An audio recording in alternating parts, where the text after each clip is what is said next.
TikTok do të mbyllet në Shqipëri të njëjtën, ndërsa sipas shifrave përdoruesit shqiptar në këtë aplikacion llogariten në 1.5 milion. Autoriteti Kombëtar për Sigurinë Kibernetike në bashkëpunim me Agjencinë e Komunikimeve Elektronike i kanë kërkuar kompanive të internetit të marrin masa për bllokimin e aksesit në TikTok në territorin shqiptar. Konkretisht, kompanitë e internetit duhet të bllokojnë IP-n e TikTokut në Shqipëri.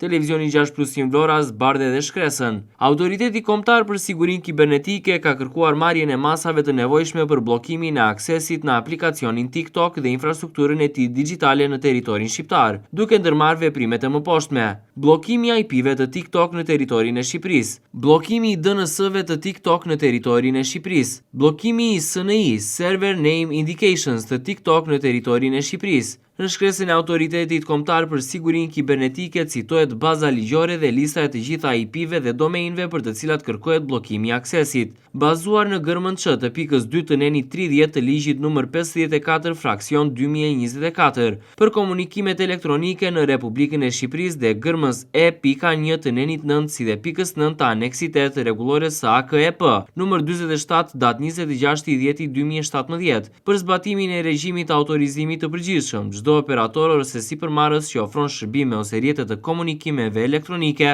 sipas regjimit të autorizimit të përgjithshëm, duhet të respektojë kufizimin e transmetimeve të përcaktuara me përmbajtje të palishme ose të dëmshme nga AKSK.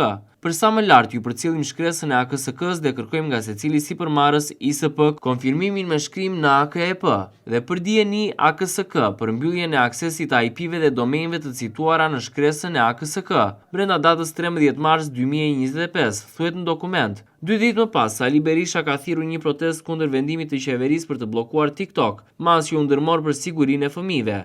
Ndërsa platforma pritet të riapet sërish në momentin e parë që kompania do të garantojë filtra për të mbrojtur të rinj nga videot me mesazhe dhune.